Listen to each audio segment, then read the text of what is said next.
Nih, ada pasangan, nggak mesti istri kok. Ada suami yang begini. Ada suami yang taruh handuknya rapi banget. Ujung ketemu ujung.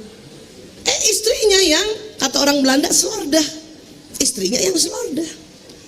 Ada istri yang begini. Pasangannya mau banget taruh handuknya yang begini, taruh di tempat tidur. Mau buru bu, bilang iya. Kalau istrinya yang suruh tuh susah bu, tuh gengsi sebetulnya ya, tapi udah syukur iya alhamdulillah. Dan kalau nanti dia taruhnya bukan kayak gini rapi yang dari ujung ke ujung, tapi dia taruhnya kayak gini, udah sampai di tempat handuk tapi mencong-mencong, sudah syukur. Jangan juga ibu bilang, Abi ini belum sempurna, tuh ujung ketemu ujung dong. Itu ada saya pengalaman adik sepupu saya, istrinya rapi banget, detil banget ya. Pada satu ketika suaminya udah taruh handuk kayak gini, udah berangkat kerja, istrinya baru lihat di kamar handuknya mencong-mencong, ditelepon suaminya suruh balik. Papa balik. Kaget suaminya, ada apa? Handuknya belum rapi. Astagfirullahaladzim. Astagfirullahaladzim. Itu tuh kayak gitu, nyusahin. Kenapa nggak kita aja yang sebagai istri yang emang rapi, lihat handuk yang kayak gini, harusnya bahagia. Yes, ada ladang amal soleh yang aku harus kerjakan. Tinggal rapiin aja tuh handuk suami. Bismillahirrahmanirrahim. Istri yang ujung ke ujung, jadi amal pahala daripada telepon suaminya suruh balik. Itu kalau ada rapat penting dipecat suaminya hanya gara-gara handuk, iya kan? Iya. Tapi ada juga yang kebalik, suaminya yang rapi, istrinya yang berantakan. Setiap mau berangkat pergi kemana-mana, suaminya nggak betah lihat istrinya masukin baju di koper karena berantakan kan. Makanya kata suaminya, udah Umi udah Umi ngapain aja di sana, saya aja, Abi aja ngerapiin. Ada yang begitu bu? Hah? Apa-apakah Bu Aisyah? Nggak apa-apa, karena memang suaminya yang hasrat sempurna, hasrat yang mau rapi. Tinggal bilang terima kasih ya Abi, masya Allah, jazakallah khairan Abi, Allahu Akbar. Nggak apa-apa. Suami-suami yang rapi, mending dia yang rapiin daripada istrinya yang rapiin. Dan gitu istri yang berantakan merasa mending aja langsung suami saya yang rapiin, percuma kas gue yang rapiin ntar dia rapiin lagi, capek-capek aja kan gitu ya. Tapi yang apa-apa ibu mertua, karena lihat kenapa anak laki gue yang rapiin koper bininya. Karena untuk di Indonesia yang namanya harus rapi itu istri, masih seperti itu. Di luar negeri nggak kayak gitu, karena luar negeri sudah duluan belajar watak. Sehingga pada saat kita sebagai ibu mertua yang punya anak laki tahu bahwa anak lakinya memang tipenya yang lebih rapi, lebih detil, lebih teratur, dia nggak masalah istrinya, karena istrinya punya kekuatan ya yang lebih akan apa? Lebih bersosialisasi. Gitu. Paham ya? Nah, sekarang mau tahu watak masing-masing? Mungkin waktu itu pernah ya, atau dengar di satu tempat ya. Baik, sekarang kalau mau belajar watak detil, saya wataknya apa ya Bu Aisyah? Itu sebetulnya bisa datang ke teman-teman yang berprofesi psikolog. Ada mungkin teman-teman psikolog di sini atau di atas atau di luar. Bayangin Bu, watak itu ada fakultasnya tersendiri, saking pentingnya watak itu. Makanya salah satu pelajaran di fakultas psikologi adalah watak. Bu Aisyah bukan psikolog, Bu Aisyah ini dokter. Cuman karena dokter rehabilitasi narkoba, saya harus belajar juga ilmu kejiwaan, ilmu psikologi. Dan sewaktu belajar itu dihubungkan dengan ngurus anak-anak bermasalah, saya memperhatikan, saya menganalisa bahwa oh ternyata secara umum ibu-ibu harus tahu watak dirinya, watak suaminya, dan watak anak-anaknya. Bahkan kalau perlu tahu watak mertuanya, watak ipar-iparnya.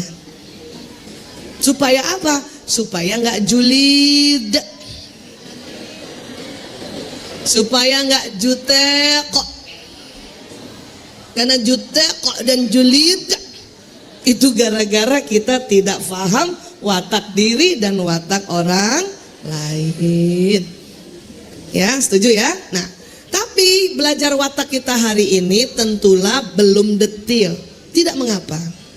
Ya, saya mungkin pernah di sini waktu beberapa bulan lalu atau mungkin di mana ibu dengar seorang perempuan itu, apalagi sudah jadi istri dan ibu, sepertiga harus seperti dokter, sepertiga seperti psikolog, sepertiga mujahadah gitu, atau bolehlah sepertiga jadi guru gitu ya. Kok cuma sepertiga? Iya, saking banyaknya yang harus kita punya profesi itu.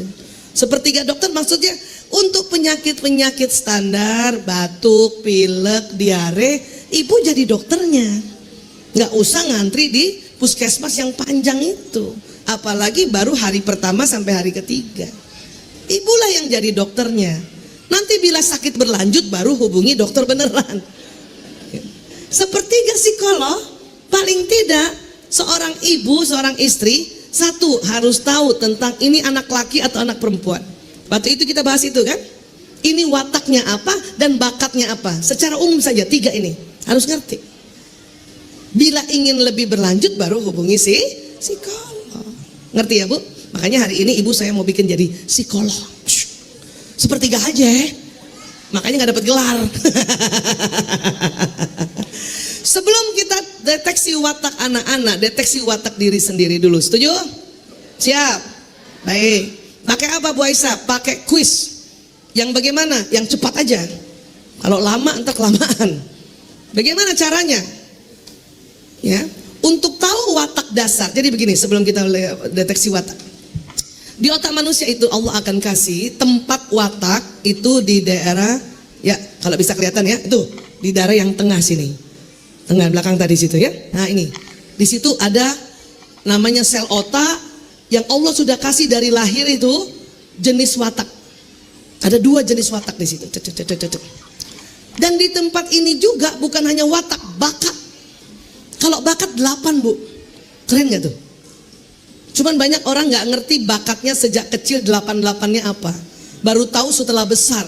Makanya ada istilah bakatnya terpendam. Baru tahu pas udah gede. Karena bakat ada 8. Keren gak tuh? Luar biasa gak Allah kasih bakat kita 8. Maka ibu gak boleh berlara diri. Aku gak bisa apa-apa Bu Aisyah.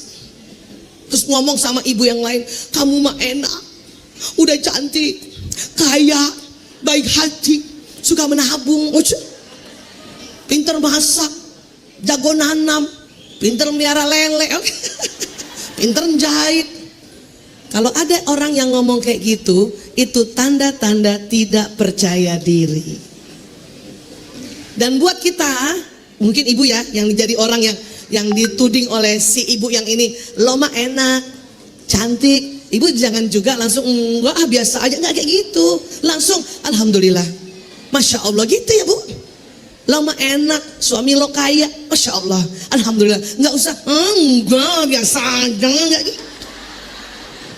Itu artinya ibu juga nggak percaya diri. Kan mau versi terbaik, langsung ya sampaikan, lafazkan zikrullah, hamdalah. Atau masya Allah, tabarakallah. Gantian kita ya memujinya karena Allah ya. Lo mah enak, pinter masak, gue itu orang nggak percaya diri tuh Bu. Tapi kita yang digitukan langsung senyum saja. Alhamdulillah, masya Allah.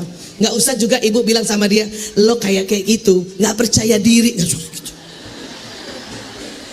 Sekedar kita tahu aja bahwa oh kasihan teman saya ini nggak percaya diri, ya udah kita aja ya. Dan harus tahu bahwa seorang yang lain itu juga bisa masak, cuman memang urutannya mungkin nomor 8. Kita kan semua bisa masak ya Bu, yang pinter banget, ada yang sedang-sedang banget, ada yang tahu aja. Tapi itu semua ada di otak kita. Saya termasuk yang tahu aja. Saya setelah dites, memang kecerdasan naturalis namanya. Jadi orang yang punya kecerdasan naturalis ada 3 serangkai. Pinter masak, seneng masak, ya, seneng tumbuh-tumbuhan, dan seneng pelihara binatang. Ada yang gitu, Bu? Coba, ada yang 3 gini gak? Itu berarti ibu punya bakat namanya kecerdasan naturalis yang tinggi, dominan. Kan 8 tuh, jadi berurut. Kalau nggak nomor 1, nomor 2. Saya juga punya kecerdasan naturalis, tapi nomor 8. Nah, karena nomor 8 itu berarti ya cuman seneng makannya aja. Cuman seneng lihat kembangnya aja tuh yang udah mekar. Melihara nggak bisa. Nah, nomor 8 gimana, Bu? Sama kita. Alhamdulillah ada temen ya. Lihat ada ikan koi gitu, seneng aja ngelihat. Ya Allah, masya Allah, masya Allah, subhanallah, keren ya ikan koi. Ya, ibu mau ya di kolam ibu begini? Enggak. Baru 1 hari mati tuh ikan koi. Karena punya kecerdasan naturalis nomor 8. Ya, jadi kecerdasan itu 8. Hari ini kita cerita watak dulu. Kapan-kapan insya Allah nanti minta ya kepada teman-teman bikin lagi yang untuk bakat. Itu ngomongnya khusus tuh. Cuman untuk kasih gambaran kayak gitulah kira-kira ya. Nah, watak dulu ya, watak di sini nih. Bu Isa, misalnya, watak apa bisa berubah? Tidak, watak bawaan tidak berubah. Dia sudah ada di otak kita. Baik kekuatan dan kelemahan. Tetapi bisa dibentuk sama kayak tadi, kayu tetap kayu. Bisa dibentuk. Besi tetap besi, bisa dibentuk jadi meja. Bagaimana cara membentuknya? Cara membentuknya itu S26 Procol Gold, the most advanced formulation. Semua bisa jadi hebat. Sapu lantai dengan formula baru 5 kali bersih kesat. ya. Tadi kan ada otak bagian depan, pegang dulu dahinya, Bu. Nah, ini. Oke. Di belakang dahi ibu ada otak. Ada otaknya, Bu? Alhamdulillah. Takut lupa. Di belakang dahi itu ada bagian otak. Nanti inilah yang isinya ya, tuntunan hidup yang kita pelajari. Bersyukur kita punya tuntunan hidup ad-dinul Islam di sini nih. Kapan kita belajarnya? Itu tadi. Ibu mengaji, mengkaji, baik secara kumpul bersama atau dari rumah, baca buku, itu masuknya di depan. Bukan di sini, di depan. Ilmu pengetahuan, ya. Misalnya saya masuk sekolah kedokteran, ilmu kedokteran saya masuknya di depan. Ya. Keterampilan saya di kedokteran, suruh periksa pakai stetoskop, ilmunya di sini. Mungkin ibu-ibu ada yang sekolah teknik, sekolah ekonomi, sekolah hukum. Bu Aisyah, saya nggak sekolah formil, ya. Tapi saya sekolah masuk kursus menjahit. Nah, itu kombinasi antara bakat yang di sini. Kalau menjahit itu kecerdasannya bukan naturalis, namanya visual spasial. Ada di sini nih bakat. Udah ada. Tapi ya, yang dimasukin di depan itu skillnya, keterampilannya. Paling enggak cara mengobrasnya, cara melepit dengan gampang. Cuman karena sudah ada bakatnya, dia gampang. Ngerti ya, Bu? Nah, apalagi nasihat-nasihat itu di otak bagian belakang dahi. Nasihat. Apalagi arahan, baik dari orang tua, dari guru, dari teman, dari mertua, masuknya di sini. Budaya, ya. Bapak saya orang Bugis, maka saya punya budaya Bugis di otak saya. Ibu saya kombinasi, bapaknya Palembang, ibunya Banjarmasin. Udah gado-gado saya, Bu. Di otak saya juga ada budaya Palembang dan Banjarmasin. Dapat suami orang Klaten. Siapa orang Klaten di sini, Bu? Masya Allah. Belajar budaya Klaten di sini. Jadi suami saya coklat, Bu. Cowok Klaten. Saya pun harus belajar budaya suami saya. Ya, suami saya orang Klaten yang di daerah Jatinom. Di situ ada budaya Yokowiyu, lempar apem. Itu harus masuk di otak saya. Di sini, depan sini. Bukan di sini. Lingkungan. Saya misalnya waktu lahir di Priuk sampai 5 tahun. Setelah 5 tahun di Pasar Minggu, anak Jaksel. jujurly, literally, Jaksel. Itu di sini nanti. Ya. Kemudian punya suami, wataknya berbeda dengan istri. Watak suami nanti ini, karena bersama-sama kita hidup, saya sudah 33 tahun sama suami, maka watak suami masuk juga di otak saya, tapi yang bagian depan. Watak yang di tengah masih tetap ada, nggak berubah. Tetapi nanti semua yang ada di otak depan akan membentuk watak itu. Paham, Bu? Ini dulu nih. Karena banyak ibu-ibu merasa, saya kok rasanya watak saya semuanya ada. Iya, karena usia kita sudah dewasa saat ini, membawa 2 watak dasar dan 2 watak pembelajaran. Karena suami istri wataknya berbeda. Paham ya? Sekarang yang Bu Isa mau tes yang mana? Watak pembawaan, watak dasar yang ibu bawa sejak bayi. Jadi gimana cara mengetahuinya? Pakai tes namanya kuis cepat. Tapi mundur dulu kita umurnya ya, Bu. Kemana? SD. Ibu pernah SD bukan? Sekarang ibu bayangin ibu jadi kembali anak SD. Saya hitung 3 ke 1 ya. Pada hitungan 1 ibu pakai seragam SD seolah-olah ya. Oke, baik ya. Kita mundur umur kita ke sekolah dasar. Terserah ibu mau kelas 2 ke kelas 3. Seingat-ingat ibu aja. Ya. 3, 2, 1. Ting, sedap. Udah pakai putih merah, Bu? Wah, ya. Berarti udah mundur beneran tuh. Saya waktu SD nggak putih merah. Nih ya. Pak itu sekolah apa, Bu? Tarakan Pak PL. Bangun di luar. Saya putih biru. SD negeri saya, Bu.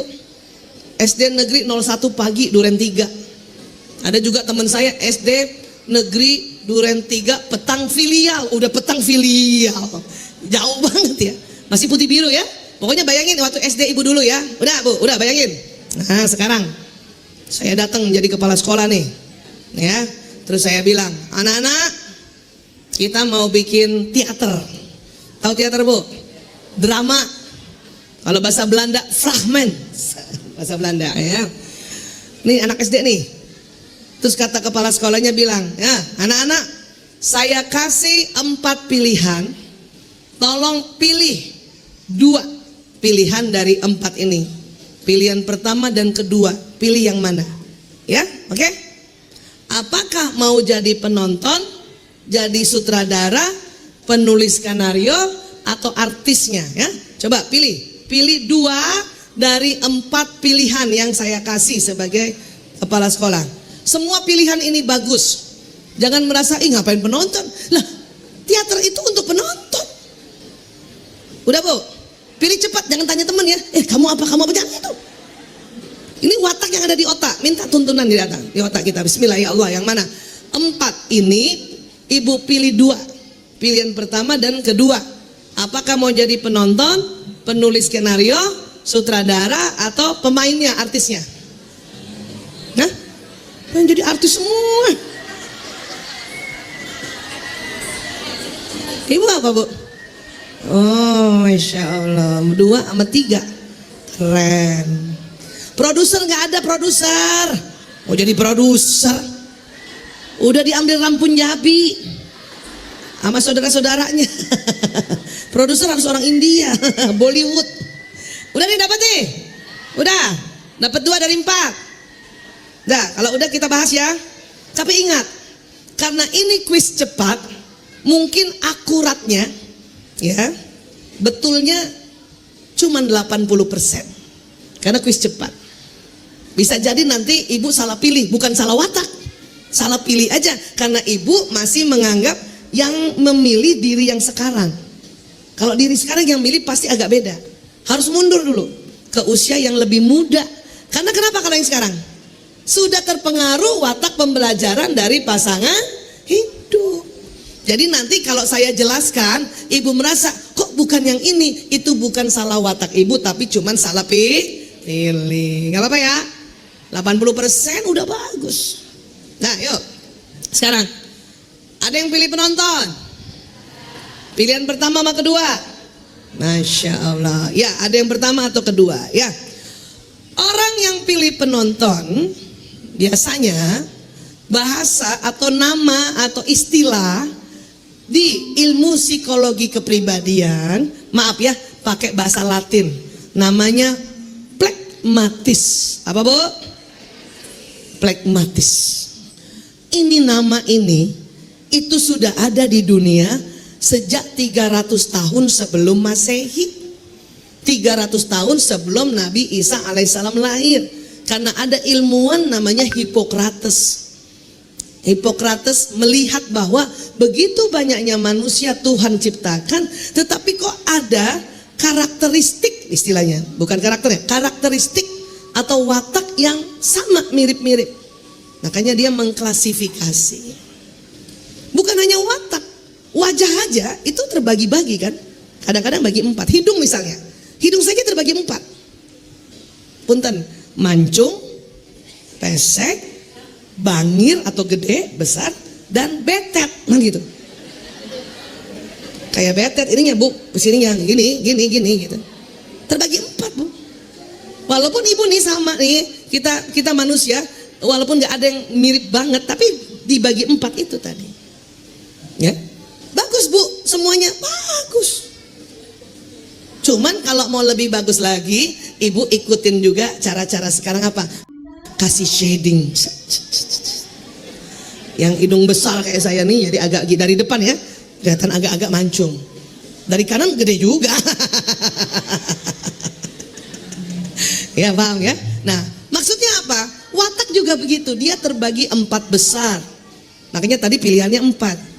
Tapi karena setiap manusia dibawa watak 2 jenis, makanya saya suruh pilih 2.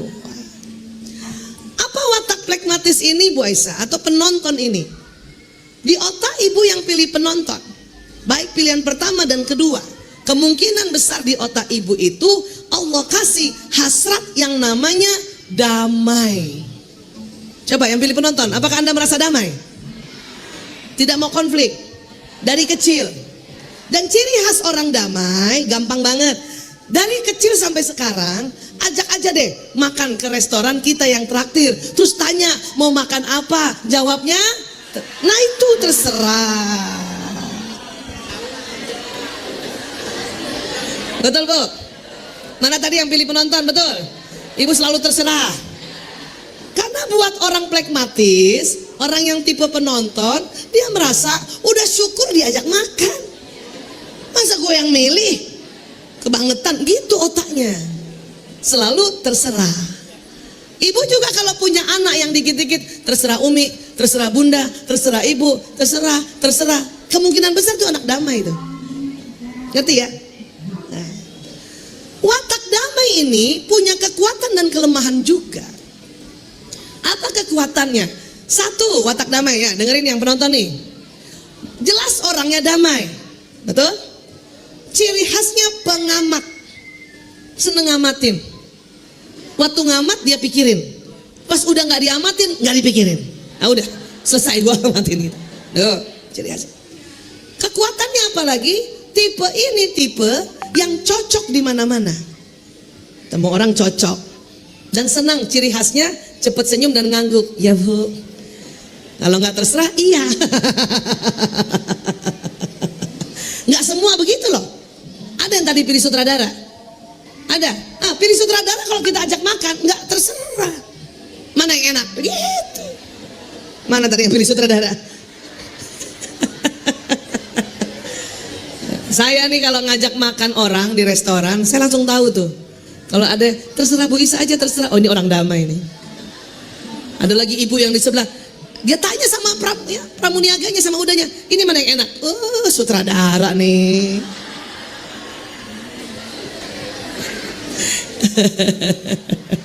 Untung dia bilangnya yang enak, jangan yang mahal mana.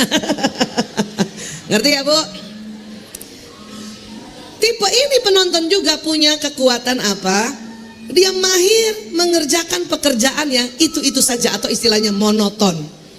Dia kuat untuk mengerjakan pekerjaan monoton. Ya. Dan tipe ini tipe ngalahan. Betul Bu? nggak mau konflik, seneng bantu orang, tapi pas dia ada acara nggak ada yang bantuin. Kenapa? Karena nggak enak nyuruh. Nah tipe ini kan, pakai nyuruh. Kalau perlu saya yang bantuin, ya gitu. Ya, tipe ini juga ya tipe yang itu tadi selalu jadi bemper. Tahu bemper Bu? Ada orang konflik berantem ngobrolnya sama ibu, muka kesian. Ya, jadi tempat kumpul tuh, tipe penonton tuh, betul Bu? Apa kelemahannya tipe ini? Kelemahan paling dasar tipe ini, punten, maaf, menunda-nunda. Tar, sok. Bukan malas, bukan. Dia mau mengerjakan dengan damai, karena hasratnya damai.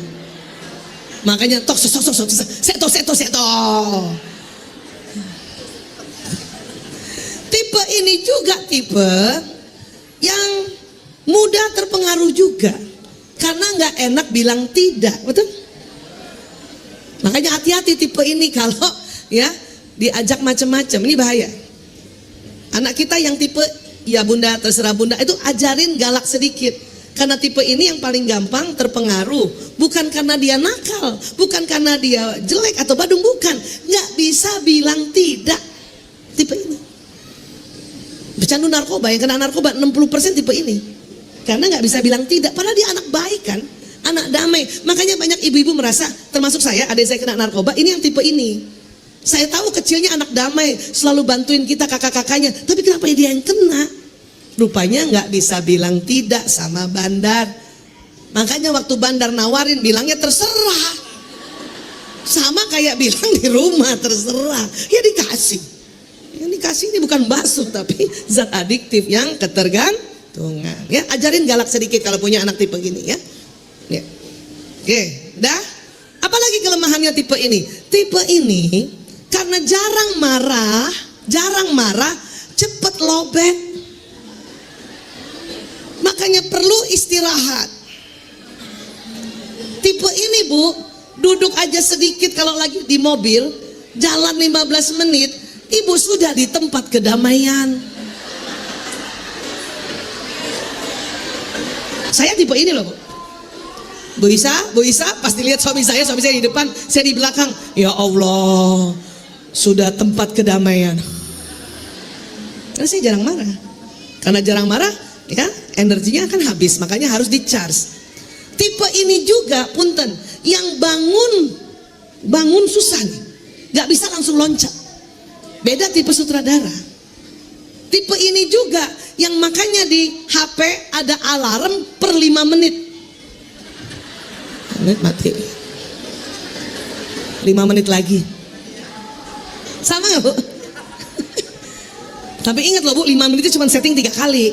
Kebablasan yang keempat ya. Maka kalau mau sholat tahajud itu pasang bekernya nggak boleh persis jam yang kita mau bangun. Harus paling enggak setengah jam. Kalau ibu punya anak tipe kayak gini, itulah kalau yang disuruh bangun, iya bun, nggak nakal, nggak bantah, iya bu, tapi begitu tuh, kadang punten di kamar mandi ya di kloset sambil, nah, tipe ini nih, tipe damai nih, karena jarang marah, di sekolah jarang marah, maka ibu perlu ngerti, bukan ini anak malas, tapi apa? Sedang di tempat kedamaian. Ngerti ya? Oke, apa lagi? Sekarang siapa pilih penulis skenario? Baik pilihan pertama dan kedua. Ada? Masya Allah. Tipe ini bahasa kepribadian, psikologi kepribadian, istilah psikologi kepribadiannya yang disebut oleh Hippocrates namanya melankolis. Masya Allah. Pasti mana-mana ibu yang pilih penulis skenario. Pasti wajahnya wajah yang lembut, sendu, melo. Apa ciri khas tipe ini? Tipe ini otaknya Allah simpan, Allah anugerahkan hasrat yang namanya sempurna. Dia selalu ingin melakukan dengan benar, dengan tepat, rapi, detil, teliti itu. Ciri khasnya pemikir. Betul Bu? Apa-apa dipikirin? Bu Aisyah, apa bedanya pengamat dan pemikir? Tadi pengamat waktu dilihat dia pikirin. Sudah nggak dilihat, nggak dipikirin. Pemikir, waktu dia lihat, dipikirin. Sudah nggak lihat, masih dipikirin. Itu pemikir. Ngerti ya Bu? Nih. Apa ciri khas tipe pemikir ini? Selalu mau rapi. Maka gampang. Betul nggak Ibu ini pemikir asli, melankolis asli yang bukan jadi-jadian? Ya.